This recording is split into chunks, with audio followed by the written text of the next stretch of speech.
You good to go? You ready to start? No, I'm trying to close my Twitch. Unbelievable. You ready now? Anyway, it's asking me if I want to allow StreamYard to store data. Just say yes. Just always say yes. Don't ask questions. You're good. You look good. I feel you orange. Your blue background is awesome. It's my favorite color. I feel better now. There you go. That looks nice. All right. You good?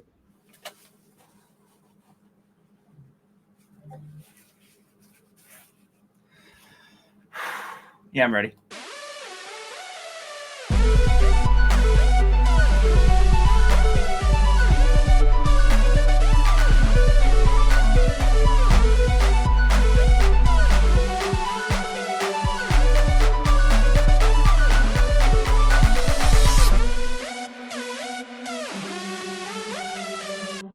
Hello, welcome to Showboys. My name is Mike, and I'm joined by I don't know, the best bucket hat wearing streamer I've ever met, online and in real life. UglyKidJoeCross. Am I the only bucket wearing hat streamer you've met in both of those capacities? Maybe, but that doesn't change the fact that you're pretty awesome. But yeah, Joe is joining me tonight, and we're going to be talking about one of my favorite things in the entire world, and that's Scott Pilgrim. But before we get into it, Joe, how you doing, man? I'm doing very good. We're having a good week. Yeah. Been busy getting geared up for the holidays. That's right. Yeah. Thanksgiving is Thursday. We're recording this on Tuesday, so it's right around the corner. And I just want to say thank you for joining me tonight, because apparently nobody else on Showboys likes Scott Pilgrim. So that's insane. I was going to have to talk about this all by myself, but you're like, I actually love this series, so I'll join you. I love Scott Pilgrim. I was very excited because, like, just a couple weeks ago, I watched the movie because I watch it every once in a while because it's great. Yeah, the original Scott Pilgrim vs. the World. Yeah, that wasn't the first time though, right? No. I watch it probably every couple months. Yes. But then I was just like scrolling through Netflix and saw this came out, and I was blindsided by it. Yes. But yeah, before we get into the topic at hand, first got to shout out our top tier patrons, Tim B and Yusuf H, and all of our other lovely patrons. Thank you guys for your support. Jeff, or I should say Dad. Dad and I finished up the Tomb Raider Patreon series last night. So you can sign up and listen to our playthrough of that. It was a pretty fun game. And we have a slew of other a nice backlog of Patreon exclusive episodes, and a bunch of other things, like you can get access to episodes early before they're released to the public. You can suggest topics, you can come on episodes of the podcast, all that fun stuff. Go check it out, patreon.com/showboyspodcast. Which I can't believe I came on an episode of the Showboys and didn't wear my Showboys hoodie. Right? Well, don't feel bad, because I am part of Showboys and I'm not wearing my Showboys shirt. So yeah, you get a point. But yeah, super excited to talk about Scott Pilgrim Takes Off, the new animated series on Netflix. So I always get yelled at because I'm not like an anime guy. Is this an anime or just an animated series? It felt very anime like. Well, I mean, like I don't know if I consider it an anime series, but like the intro is very anime. Yeah, maybe we'll call it so I've been playing a lot of roguelikes and roguelites. Maybe we'll just call it Anime Light. Anime Light? Yeah. That works. But yeah, so Scott Pilgrim, one of my favorite IPs out there. The movie Scott Pilgrim vs. the World is... I made a bold statement earlier in the week to Dad that it's probably my favorite movie of all time. I've seen it countless times. I could probably recite the entire thing to you. Super funny. Made me fall in love with Edgar Wright as a director, and he's just a brilliant mind. And loved it. When I read a while ago that they were going to be making this animated series with the original cast returning to reprise all the roles, I was through the roof. And then I just kind of forgot about it. until like a couple weeks ago, and I was like, oh crap, that comes out on the 16th. Holy moly. But yeah, when did you hear about this? Scott Pilgrim Takes Off. Oh, well, I heard about it like months ago. I think we were actually talking about it in the Discord like months ago. And then it just fell right off my radar. It's hard to tell because everything, like with all the writing strikes and everything that's happening, it's like so much stuff gets delayed that I just never know when to expect stuff. And then it was like, what's Netflix new releases? And it was there, and I was like instantly into it. Yeah. So why don't you start us off by just explaining what captivates you about Scott Pilgrim before we even get into the series. Like what made you love Scott Pilgrim versus the World? Well, Scott Pilgrim versus the World, it's just so out there, and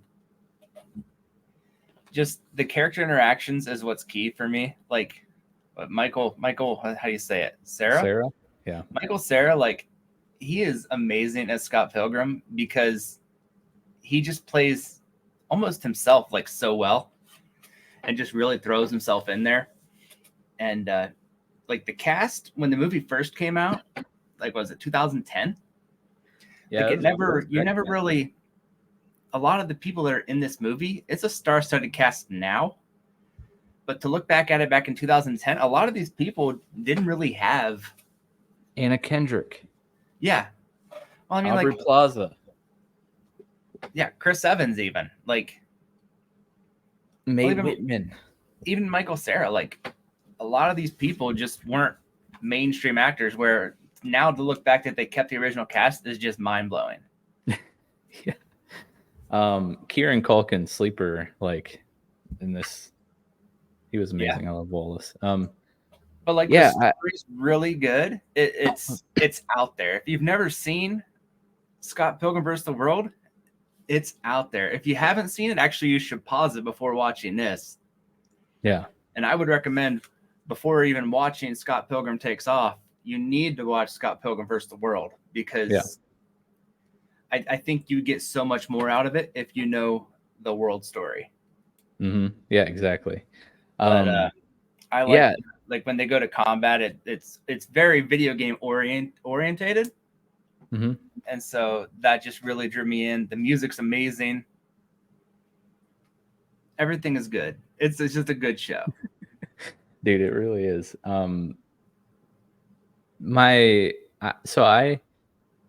I saw Scott Pilgrim vs. the World at the beloved Dollar Theater Movies 10 back in the day, if you recall Movies 10, Joe. I do.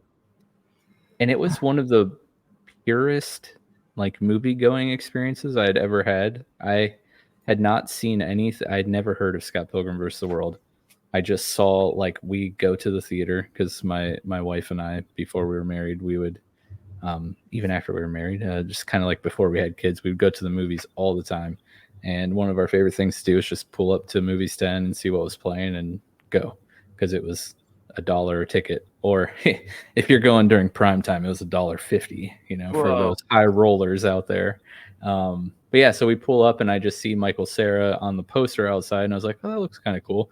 That was my only exposure to Scott Pilgrim vs. the World. I'm like, I love Michael Cera, and the poster looks awesome because he's got that beautiful like sunburst Rickenbacker bass, and I was like, okay, this looks rad.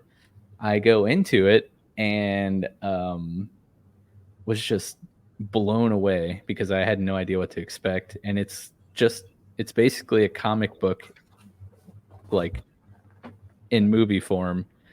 And like from the opening Universal screen, it's like pixel graphics with the chiptune music of the Universal like theme song. And I'm like, oh, I am so in. And then it was just amazing, so funny, like one of the funniest movies ever. And it just like, I don't know, just going into a movie that I've never heard of before and then being blown away by it was like just bliss. It was amazing. No, I think the first time I saw it, I think I saw it on DVD. Like I got it out of like the cheap DVD bin, and I was like, it was like 4 for $5 or something like that, or 4 for $10, and I just saw it, and I was like, this looks good. All else fails, I wasted $2. If you went and saw it in the movie theater, worst case scenario is you wasted $2 or $2.50. I mean, because you Right. sneak in your own candy and drinks like you're supposed to. Exactly. But Yeah. so, yeah, It was amazing. And then like ever since that first viewing at the theater, I bought it on Blu-ray and I watch it like all the time. So yeah, that takes us to Scott Pilgrim Takes Off, the anime light on Netflix. now have you played the Um, game? I have, and I loved it. Oh, I loved it so much. I think it was PlayStation 3 is what I played it on. I have not played the game. You never played it? No. Oh my gosh. It's just a side-scrolling beat 'em up like Teenage Mutant Ninja Turtles, but Scott Pilgrim. It's super fun. The music is awesome. It's all done by Anna Monoguchi, which is like a fantastic Yeah, like the 8-bit pop punk. chip tuney, like K-pop sounding type stuff. They have a really good album. I forget what it's called. Maybe Endless Fantasies, or that's a track on it. They have a song called that too. The game is amazing. You should definitely play it. It's quickly on my list. I forgot about the game completely until this came out. I want to say it might be co-op. I'm not sure. I'll have to look into that. But I have it on the Switch, so if it is co-op, you let me know. Maybe we'll play some together. All right. But yeah, the game is amazing, and this show, it kind of I'm really excited to get into it because I have a feeling that this is going to kind of be like our what's the Mike Flanagan series that we did? His Flaniverse? Yeah, but he had Hill House, Bly Manor, House Usher. Yeah, Midnight Mass. Midnight Club. That was the one. Where like I kind of liked it, but then and Nick kind of liked it, but by the end of the episode of us talking about it, we both like absolutely loved it. Like hashing out the details and the themes and all the goings on of the series like made us actually fall in love with it even more. I have a feeling it's going to happen with Scott Pilgrim Takes Off, because at first it was a little rough. The first episode, maybe 2 episodes, I was like, I don't know if I'm going to like this as much as I like Scott Pilgrim vs. the World. Maybe I came into this with too high of expectations. But just like before we get into the actual details of everything, what was your like initial overall reaction? Well, I can't say I had high expectations because based on the trailers and everything, it just looked like it was going to be an animated remake of the movie, and I was fine with that. Mm-hmm.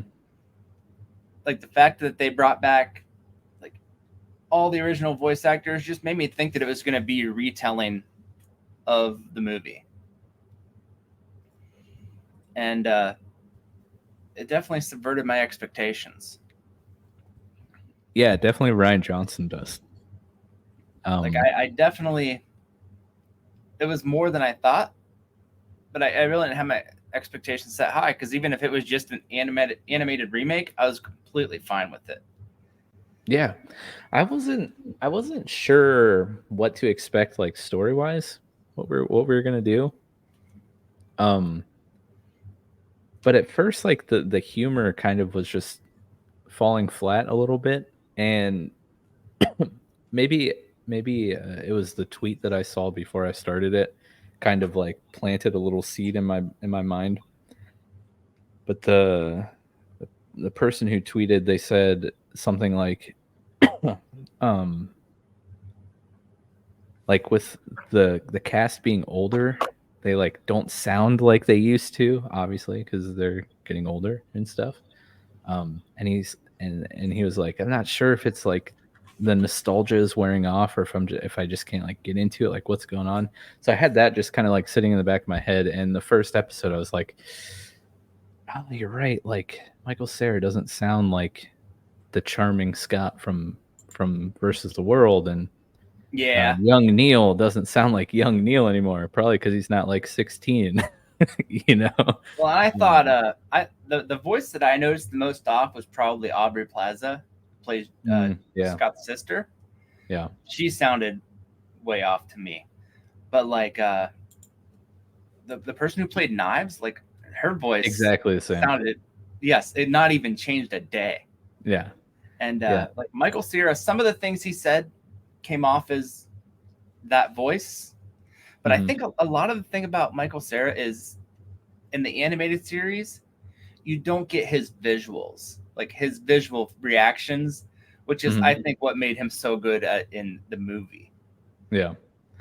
I loved him in the movie because it was like classic Michael Cera, but like the opposite of Michael Cera, where normally he's like the socially awkward, like goofy guy that was kind of charming because he was so socially awkward. Whereas Scott Pilgrim, he's like confident and like has like a little swag about him, and he's still goofy.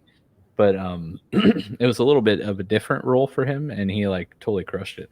Um, but yeah, so uh, I didn't know what to expect exactly story wise, and like you and how the first episode kind of started, I was like, okay, are we just getting like an animated version of the movie? Which That's okay, I guess. But I kept noticing like a few like little minor things here and there. And I was like, oh no, are we just like, are we changing things? Or are we telling the story of the movie? Like, what's going on? And then the end of episode 1 happens, and you just God have your mind blown. gets defeated, and I was like, For those what of you is going on? for those of you who haven't watched Scott Pilgrim vs. the World, Scott Pilgrim meets a girl named Ramona and wants to date her. In his dreams, he meets her. Yes, and he meets her in real life. But in order to date her, he has to defeat her 7 evil ex-boyfriend, or seven evil exes, I should say. Yeah.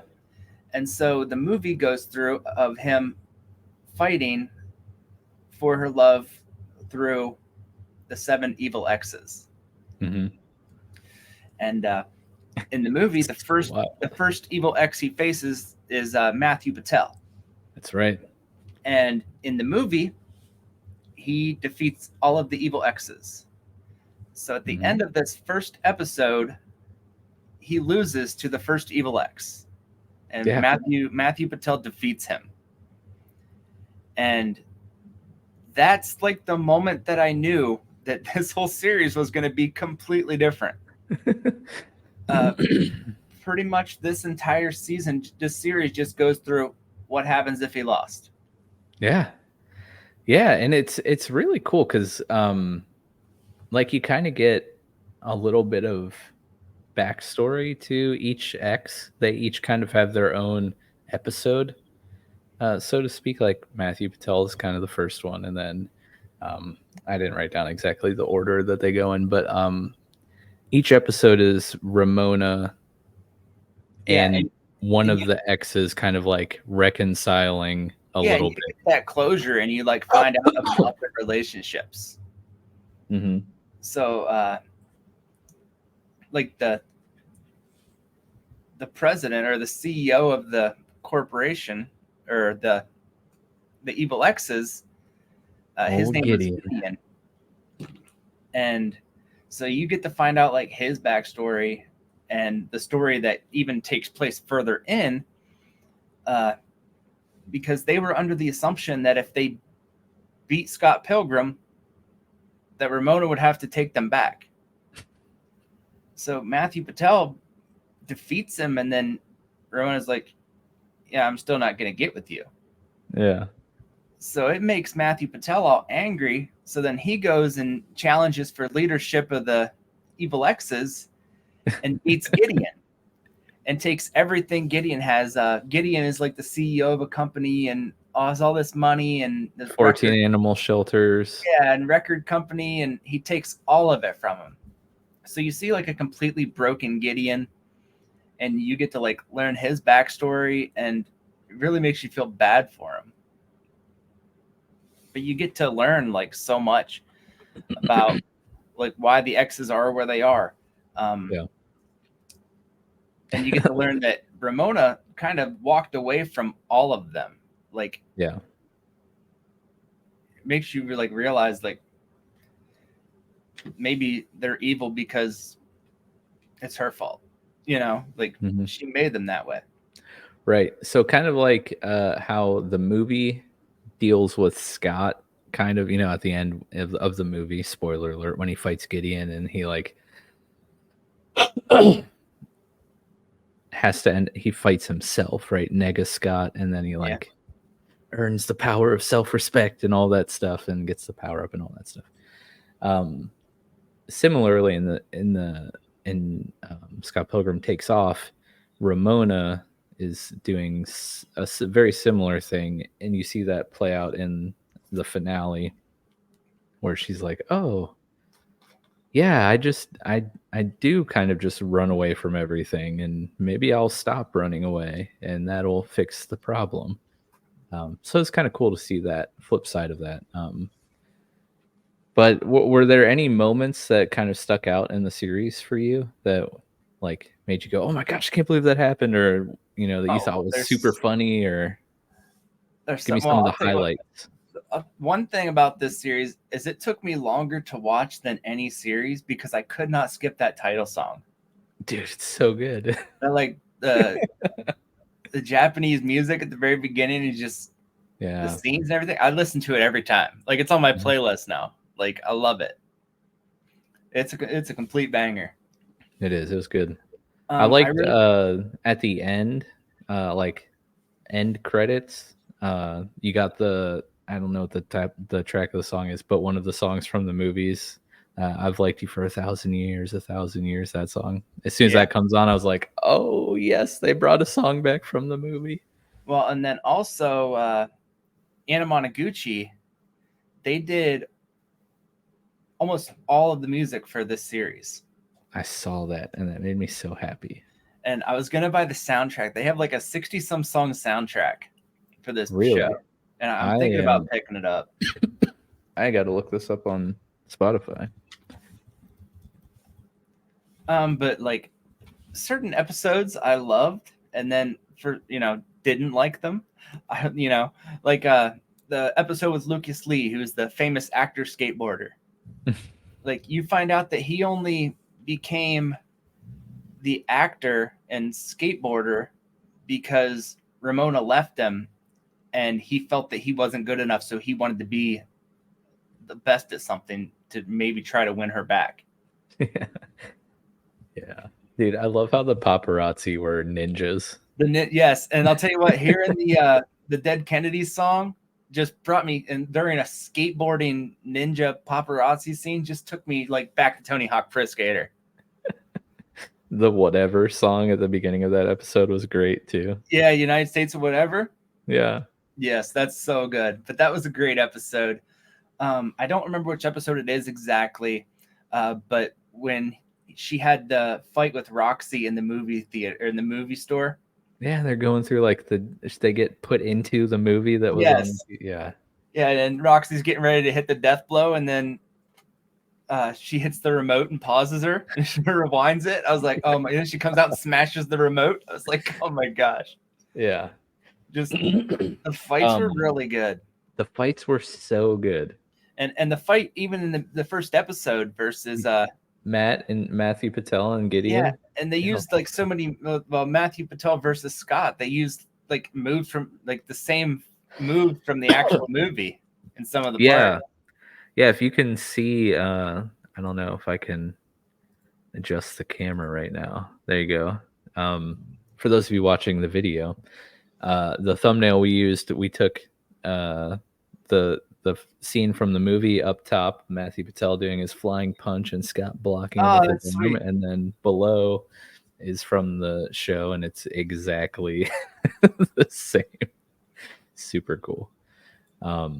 Yeah, the fights were awesome, and like pretty lengthy, which made it even more awesome. For me, episode 4 is kind of where the show like really, I can't think of anything better to say, so I apologize, but that's kind of like where it took off for me. See, now I liked episode 3 a lot. Episode 4 I really liked, but like I feel like that episode, like you didn't. In episode 3, you had the fight with Roxy, and then Ramon's like, "I'm gonna have to do this with all of them, aren't I?" Oh yeah. So then she goes after Lucas Lee, and I was expecting like a fight with her and Lucas Lee, but instead it's like this tag team skateboard paparazzi battle. So I didn't feel like she got the closure like she did with Roxy on that one. That one comes a little later. But yeah, episode 4 was it's called whatever. It's the Lucas Lee episode. Whatever. Episode 5. Dude, episode 5 was amazing, by the way. So I watched this in 2 sessions. Yesterday I watched the first 4 episodes. Today I watched episodes 5 through 8. And starting off with episode 5, it's the documentary of the filming of Scott Pilgrim's Precious Little Life, the movie that young Neil wrote about Scott and Ramona that is actually just Scott Pilgrim versus the world. Yeah.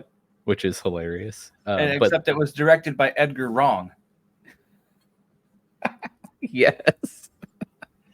Oh, I love it so much. I actually had to pause this episode like 15 seconds in and Google Scott Pilgrim Weird Al, because the narrator, he started talking and I was like, that sounds exactly like Weird Al. And I Googled it. Sure enough, I was like, I should, kind of when you're proud of yourself, but it really won't be proud around others, that I can just recognize Weird Al's voice out of thin air. Yeah. Hey, that's a talent that probably nobody wishes they had, but somebody has to have it, right? I mean, maybe they don't, but I guess it's kind of cool. I'm just trying to make you feel good. Thank you. But yeah, the documentary was a really funny take. Kind of came out of nowhere for me. And I love how shoot, what's his ex's name? I can't think of her name. Brie Larson's character. I can't think of her name at the moment, but like she is cast as Ramona and Lucas Lee is cast as Scott Pilgrim, and then he ends up getting fired, and Todd then gets cast. Yeah, and then was it episode 6 or no? It was episode 5, where then Todd falls in love with Walt. Yes. Oh gosh, so funny. That was great. The Who Did It episode 6 was awesome. I loved how it kind of turned into this like who done it mystery, obviously, because what happens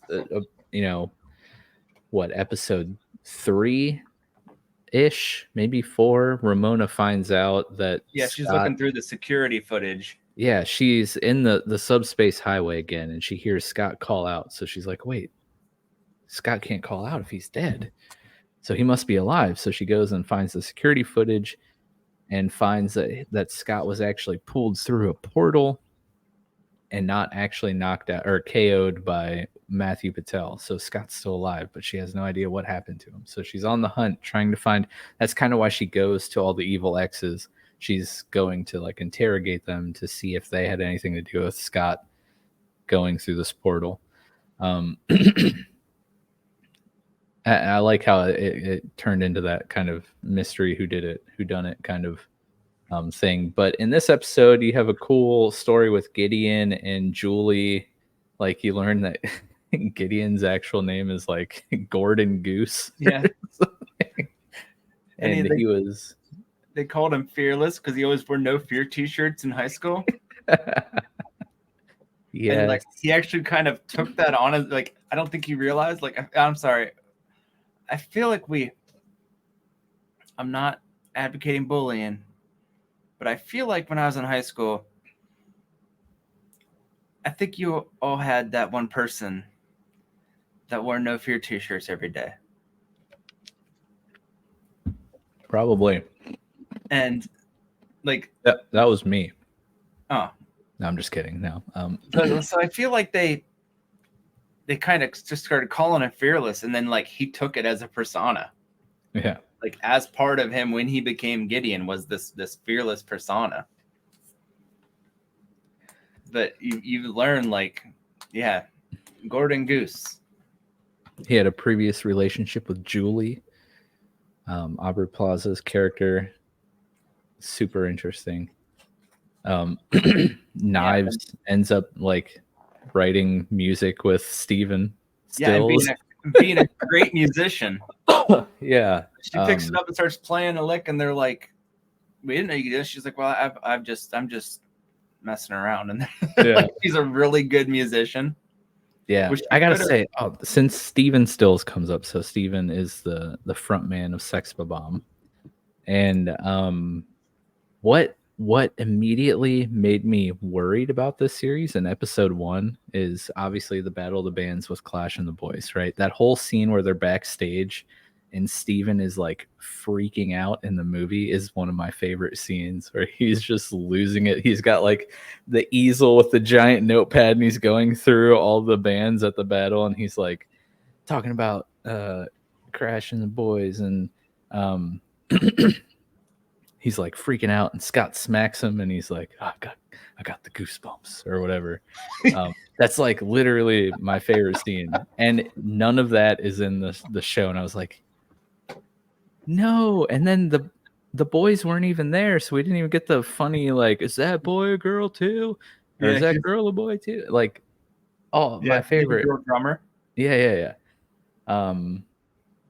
It wasn't there, and I was like, oh no, what is happening? And then I don't know though. You did get it replaced with the line, "Oh no, the bass drummer got punched to death." that's Whenever true. Knives wakes up after she passes out when they start playing, did they win? No. The bass player got punched to death. And I'm just busting up. Yeah. The janitor just keeps sweeping. Like you don't even. It's not like, even a thing. Yeah, whatever. It's completely natural. Yeah, it happens to every Battle of the Bands. Yeah. We kind of keep progressing. Ramona is questioning all for evil exes, and nobody has any like clue what's going on. They're like, no, why would I do that? And we learn at the end of episode 6 who pulled Scott through the portal. Who was it, Joe? It was old Scott. It was old Scott. So now we have time travel. It was a robot vegan portal. That's right, because there's nothing more powerful than a robot, except a robot that never eats meat. Which is kind of scary. Because I don't think, yeah, I hope there are never robots that eat meat. I'm just going to throw that out there. I just thought of it like an automated meat grinder is kind of like a robot that eats meat. That's true. So it could not make vegan portals. Yeah. I guess you're right there. You got me. That was kind of awkward. Well, first you learned that what's the boyfriend's name that can make the vegan portals? Todd. Yeah. Todd can make a vegan portal, so she thought it was Todd. Yeah. And then Scott when Wallace crushes his heart, he loses the vegan lifestyle. He's just no longer vegan, so he can't make the portals anymore. Second, my goodness. Okay, Envy Adams. Envy Adams. Larson's. She's just like pouring salt in the wound, roasting him. He's like, oh yeah, he can't make a portal that good anyways. I mean, just look at how clean and pristine this portal is. There's no way that's a Todd portal. Tell you what, her song at Scott's funeral though was awesome. She just took his funeral in episode 2 and just turned it into a rock concert. Yeah. I like how they had the change that he dropped when he supposedly died, like in the coffin too. Yeah. It's like 27 cents or something like that. Yeah. Oh my gosh. Oh, man. Yes. Then we go through this old Scott teaching young Scott like everything that happened and how he pulled him through there because he didn't want him to beat the evil exes, because then him and Ramona get married, and then 13 years later they get divorced and it's terrible, and he'd have been better off if he'd never got with her. So he like staged this fight to where he would lose. Yeah. He first off, old Scott is voiced by Will Forte, and he's like pretty funny in most things. and I just loved him as Old Scott. I thought his voice perfectly fits like an old Scott Pilgrim. Yeah, Scott gets pulled through the portal, and like the thing he's most excited about is that when he gets older, he can grow a full beard. Yeah. He's like not surprised by any of this other stuff. Yeah. Classic. But he takes him into and shows him in virtual reality in his, what is it, Virtual Guy or something, making fun of the old spinoff of the Virtual Boy. Yeah. I thought it was also really cool that the code to enter the room was forward down, then your diagonal punch, which is the Shuriken from Street Fighter. I wasn't sure what the secret code was, but I imagined it was probably an Easter egg of an actual old game code. That's awesome. When he first started doing it, I thought it was going to be the Konami code. Yeah. I also loved how it was like a big D-pad and buttons, so he was like really had to push. Yeah, it was pretty cool. But did you know that the studio security guards were Simon Pegg and Nick Frost? No, but that makes sense though. I mean, because Edgar Wright did Hot Fuzz and the the whole Cornetto trilogy. Yeah. I just have the IMDb page up, and Ben Wolford he was teen Scott Pilgrim. I didn't know that either. There's probably a lot of. I knew Weird Al though. Yeah, Weird Al. Yep. Yeah, no, I'm thinking about those security guards kind of look like them. Oh yeah, they did. Man, well, I noticed that I can't remember who, but in the one episode, somebody was eating chips that are from Hot Fuzz. Oh really? Oh man, now I got to go and watch like all the Easter eggs. Oh, there's probably a million that we haven't even talked about. But yeah, I love the interaction between Old Scott and Old Wallace, where he's like, "So wait, why did you go back in time?" And Old Scott's like, "Well, you said, well, don't you wish that you wouldn't have like met Ramona in the first place or whatever?" And he's like, "So you like learned how to time travel and went back in time and kidnapped yourself because I like sarcastically said that." And I like that he's like, "Hey, how come all of Wallace's stuff is still in your house?" Yeah. He's still living with them. And then it goes through and does just like it does in the movie where it shows it and has everything that's Wallace's and like Wallace's coat and then Scott's coat, but Wallace's is better. And and it's a sugar daddy situation. He married someone from Nintendo. Yeah, so he gets a copy of every video game that comes out. Yeah, he's like, what? He's like, it's not really true. Video games for free? It's like, that's not really true. And he's like, yeah, it is. Yeah. I do love all the callbacks to the cool like visual stuff they did in the movie. Like ringing the doorbell, ding dong, like here's on the screen. Or like you just said, labeling all of Wallace's stuff. Or in the episode, I want to say it's probably episode 6 where Ramona is talking with Todd in his trailer and he goes pee and he has the pee bar deplete. I did not see that. Oh yeah. When he's in the bathroom talking and Ramona's talking to Envy, he's peeing and it goes over to the closed bathroom door and the pee bar depletes. And I was like, the return of the pee bar. I missed that. Oh man. But yeah, so Old Scott travels through time and kidnaps normal Scott, so he doesn't end up dating Ramona, and therefore they would never get married, therefore they would never get divorced, and Old Scott, when he is normal Scott, would never experience the heartbreak that he did in the timeline, right? We'd all do it if we could. Right. So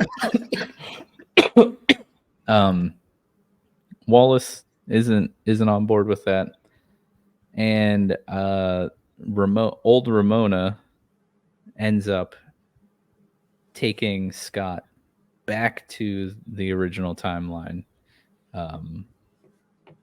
Because if she rollerblades at 88 miles an hour, Yeah, because her rollerblades are made from DeLorean parts. Yeah. That was great. So she Apparently, they brings him both back have in time time. travel capabilities. Yeah. So she brings him back in time and is like, hey, just do better, essentially. I liked when Ramona and old Ramona got a picture and they both made the same poses. I was like, that's funny. And I love how like Knives and Ramona is like, wait, so I forget exactly what Knives said, but it's essentially so and so was dating someone while also dating another someone, and then the someones didn't know about the someones. That sounds familiar. But yeah, so Scott comes back in time and everything seems to be fine, except he goes to kiss Ramona, and there's some crazy anti-kiss force field preventing them from being able to kiss. So they think that Scott must go through with defeating all the evil X's because he hasn't defeated any. He lost technically to Matthew Patel in the very first episode. So we also find out that Ramona wrote the screenplay of Scott's Precious Little Life, and that is literally just Scott Pilgrim vs. the World, the movie. Yeah, and wrote it on young Neil's computer. Yeah. Because she wrote it down so Scott would know like how good life was, right? Yeah, but then so she's like so you see the movie, but you probably didn't see it because it wasn't a very good movie or something. well, she made it. She wrote it for young Neil to be a movie because Scott wouldn't read a book. But yeah, so they go and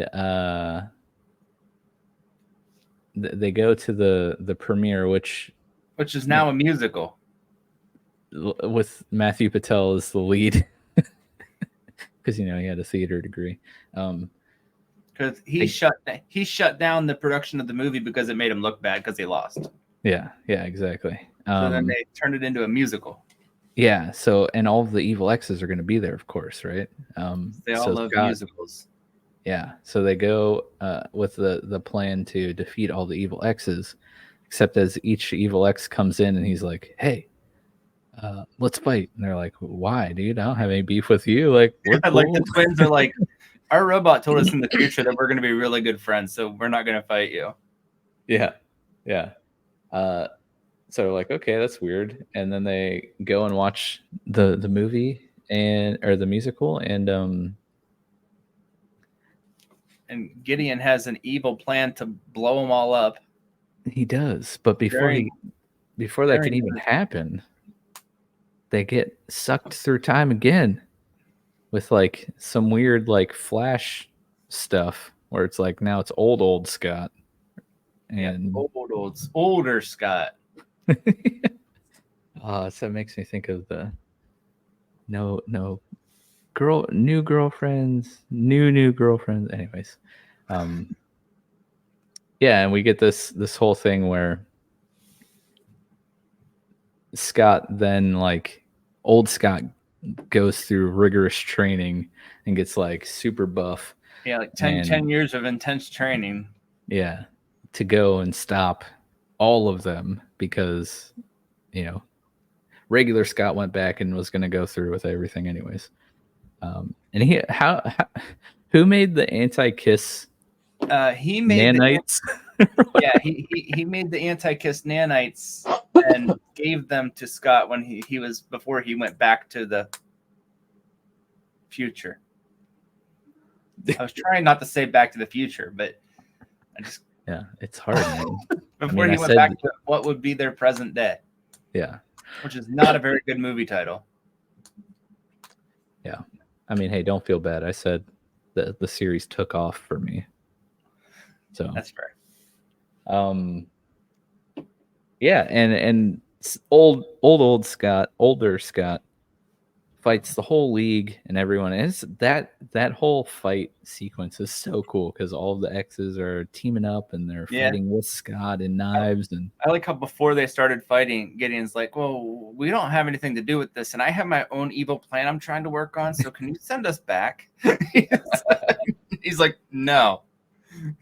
He's like, no, I'm just going to defeat all of you. Yeah, it turned into the world versus Scott, and that was pretty cool. Yeah. And he was really bad looking. He was. And I loved the weapons. Knives had her little knives. Yeah, Ramona had like that big old sledgehammer thing. Yeah, her sledgehammer is so cool. But yeah, they end up defeating Scott, and then there's the moment of growth at the end where Scott has like his growth moment, but then also Ramona has her growth moment, and then there's like, we're just gonna be better. Yeah. Well, Ramona realized that instead of choosing between Scott and herself, she finally chose herself rather than another person, which I think that was her issue, was she was always choosing other people rather than herself. And then she finally had this moment where she chose herself. Yeah, which is kind of about the power of self-respect. Yes, exactly. It focuses back to the original movie where Scott gains the power of self-respect, and the power of self-respect is better than the power of love. Mm-hmm. So yeah, she gains that power of self-respect and is able to break the anti-kiss field. And then that's before that. Older Ramona shows up and kind of scolds older Scott for leaving for 10 years while he was off doing all this training, and was like, you could have talked to me, and then he's like, well, let's get back together. And she's like, no, dude, you've been gone for 10 years. Yeah. Jeez. Yeah, it doesn't quite work that way. But yeah, I thought, like I said, first episode, I was kind of worried about what we were going to get. And then by the finale, I was like, wow, this story is amazing. Like, this is so cool. I really fell in love with the story. And all the different, like, little callbacks and movie Easter eggs that they had. Like, we got the Black Sheep song, which was awesome. I love that. Of course, Edgar Wright / Edgar Wrong. The P bar. We got the bread makes you fat line as in the musical. A musical too. Like, it's so good. I liked some of the titles, probably all of them, but I didn't really pay much attention. Is like the title screens were like video game references. Yes. Like there was one of the episodes that looked like the Who Done It. The Who Done It logo for this title looked like the Pac-Man logo. Mm-hmm. And then there was one, I can't remember what episode it was. It was like Mega Man, where it had like there was a Street Fighter one. I think it was episode 3 was Ramona rents a video, but it looked like Bubble Bobble, which is like one of my favorite Nintendo games. Like, me and my mother used to, like, I'll tell you, like, FGJJJ takes you to level 57. And that was how many years ago? But like, it's awesome to see that. It just instantly popped with me. And like, I'm sure there's people who are into more games that like could instantly tell what all of those were from. Mm-hmm. But I just thought that was really cool. Like, it had like the player 1 or press start or attack, and you could really tell by looking at whether it said like attack, you like knew that a fight was going to happen that episode. Yeah. So we have to talk about something. That's the very end, like end. Like post-credit end? Yeah. I guess there is a little post-credit. It takes you to like the Lucius Fox in The Dark Knight Returns, Returns, Rises, I don't know, the one with Tom Hardy, where he's like monitoring all of the screens there. It's this red room with all the monitors, and you just hear Gideon, and he says, let me rewind just a second here. Are you watching this right now? Yeah.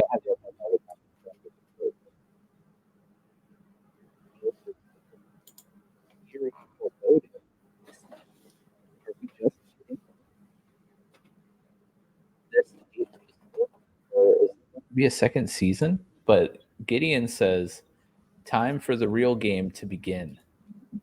And then Julie says, "The goose is on. The goose is loose." Honk, honk. What does that mean? Is there going to be more? I don't know. I could have. It's Netflix, so I'm never sure. Netflix has had some really good show. Like, I can't believe we're not getting a second season for Cowboy Bebop. I might be I loved it. I love the cartoon. I love the series, but like Netflix, it's really hard to tell whether or not we're going to get a second season for this. Mm-hmm. I think it just depends on popularity and if they could sell it. Yeah.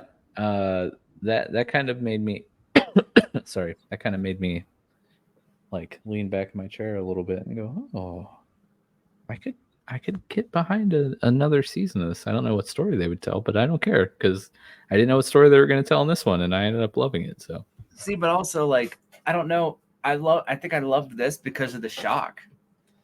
Like the fact that it was a completely different story. It kind of blew my mind. And I don't know if going into another season because it's not going to it's going to be original. Mm-hmm. So I don't know if it'll have the same flavor that this does. Yeah, I mean, hey man, as long as Brian Lee O'Malley and Edgar Wright are involved in some way. Brian Lee O'Malley, of course, wrote the graphic novels that the movie and series are based off of, and Edgar Wright, of course, the director of the movie and the series. They worked pretty close on the movie, and I'm assuming as close on the series here. So if they can continue to combine their minds in this universe, I'm sure we could get another great story. But I wonder, like, what they should reality do and possibility of like keeping the cast together, though, because that cast is like, I don't know. I think that he might have worn out all of his favors on this cast. Yeah, maybe they'll do an anime of it, a comic of it, but they'll do a comic of Scott Takes Off, but in the comic, he'll actually beat all of the evil exes.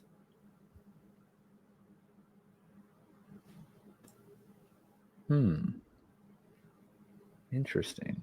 I think that's what's going to happen. And then we'll get a movie based off of that, where he like loses at the third evil X, and we'll do just a completely different. Just keep looping. Just keep going through the timelines. You get like 4 of them in, and old Scott's like, "Come on, guys, I don't want to do this anymore." Yeah. Old Scott's getting tired. Like 4 old Scots just sitting at the table talking to each other. Yeah, man. Yeah, whatever. I mean, whatever's coming next. If there is something coming next, it's going to be completely original. Yeah. Yeah. So what would you like? What would Joe's rating of Scott Pilgrim Takes Off be if you had to go out of? We'll go out of 5. Like out of 5? Oh, this is a solid 4. Yeah. It definitely subverted my expectations. What prevents it from being a 5? Like some of the episodes were a little weak. I don't know. I feel like in the movie you got to see Scott deal with all the evil exes. Mm-hmm. And in this, we didn't really get much from like the Katayanagi twins. Mm-hmm. Like we didn't get any real thing with them. The only thing they had with Ramona was when they were like, "No, we're not gonna," or like there just wasn't much closure there. Yeah. Yeah, I would say. Well, there's just a large lack of Scott, obviously. Oh yeah, and I'll tell you what, I think that actually did the series more because, like I was saying earlier, like you don't have Michael Cera, you don't see his face as Scott Pilgrim, and so like to hear him talk sometimes, you could hear him say something animated and then hear him say something in the movie, even if it was the same line, but just you can't draw that look that he has on his face sometimes, just like that dumbstruck look or the like I'm listening to you, but I'm not listening to you look. Yeah. And so, yeah, we'll say this was definitely like the Ramona story to me. Yeah. Which was good. But I do think, like you're saying, there's a lot of like body language humor Yeah. that the cast had in the movie, and I would say a lot of the humor kind of dropped off in the animated series because you're trying to execute that with a cartoon instead of like a human Yeah. acting with another Yeah. human, so you lose some of that. But I would agree with a 4. 4 is pretty good. You might be able to stretch me to 4.5. But yeah, I'd say the weakest part of it probably is just losing some of the amazing humor that this cast had, like chemistry, live action. Um, Definitely recommend it though, and I think to get the most out of it, like you said at the very beginning, you really should watch the movie. You have to. Because it like the entire point of the series Well, is to I'll tell you. undo what happens in the movie. You know what though? What if You you could could watch watch this and then the watch the series movie after. first, and then watch the movie and be like, "Oh, we actually beat Matthew Patel." Yeah, and then you're like, wait, which one came first? The chicken or the egg? Yeah. I don't know. I feel like you're better off to watch the movie first, but I would love to hear somebody's reaction if they did watch it in the opposite order. Yeah, that is a good point. Also, I wonder what the draw would be to this if you hadn't seen the movie. You know? Probably none. I mean, that's the thing about this is, as far as a second season goes, like the only fan base of this series to me is probably people who are fans of the movie or the comic. Mm-hmm. So like it's a very small fan base. Yeah. They managed to get them into the top 5 on Netflix, though. Oh, nice. They are currently number 5 in TV shows today. I'll tell you what, so though, it's kind of a cult classic. It really is. It's kind of one of those movies that has a fan base that keeps growing. But hopefully this will bring more eyes to the movie and more eyes, and that's all it takes. Yeah. I would, man, if they put this back in theaters around me, I would go see it again. Oh, I would too. I'd definitely go see it. Like, I watched it just the other night after I finished watching the Scott Takes Off. Man. So I've watched the movie like twice in the past month. Because I watched the series. Sounds like a great time. And then I was like, I want to see the differences and everything again. Nice. Well, I mean, I don't know. Do you have anything else you want to say about either? No, just watch them or don't watch them. But if you haven't watched them, what are you doing this far in our episode? Exactly. Hopefully, if you haven't watched them, we described it enough to you to where you don't even have to watch it now, and you're welcome. Yeah. I mean, that's well said. Well said. Yeah, let us know what you think about Scott Pilgrim Takes Off or Scott Pilgrim versus the World in the comments here. Let us know what you liked.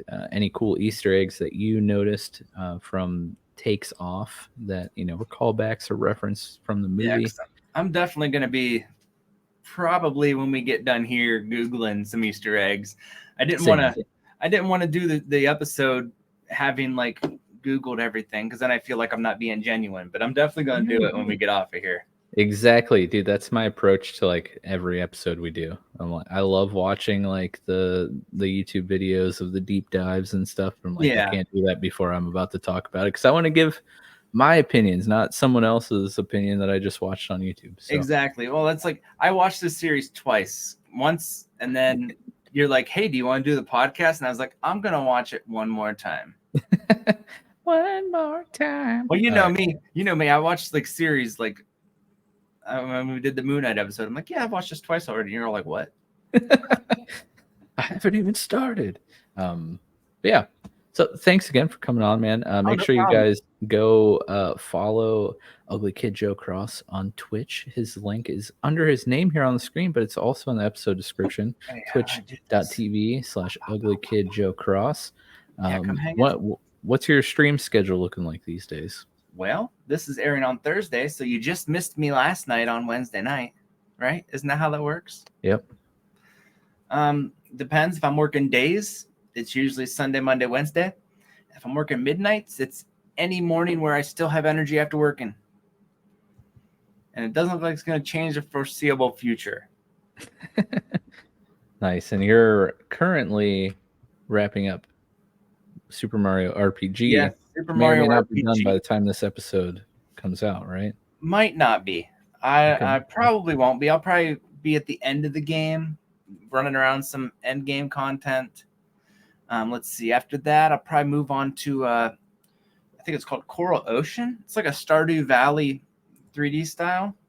Okay. And we know how I love my farming games, and those crops aren't going to plant themselves. That's true. I need to get you to start playing Dredge, though. That's where it's at. That's the fishing one, right? The fishing game, dude, it's so good. So fun. I love can't a good stop fishing playing game. it. Well, you know, like I rank most of my games that I played based on how their fishing systems are. Yeah. And then let's see. If you guys are fans of the WWE, Saturday night, me and the Bio Civ and Kumino the Dawn are going to be doing a live review of the Survivor Series pay-per-view premium live event. It's going to be starting around like 11:30. Like as soon as the pay-per-view ends, we'll be rating the Showboys YouTube. That's right. The last one you did was pretty sweet. And yeah, we really enjoyed it. So we wanted to do it again, but we decided we're going to try to do one live so we can be like the first content posted on YouTube after the event ends. Yeah, you never know what you're going to get with these guys. That's for sure. But yeah, thank you guys for listening. Check out UglyKidJoeCross on Twitch. Subscribe here on the YouTube channel, and check out our Patreon, patreon.com/showboyspodcast. We'll see you guys in the next one. Have a wonderful evening. Thank you, guys.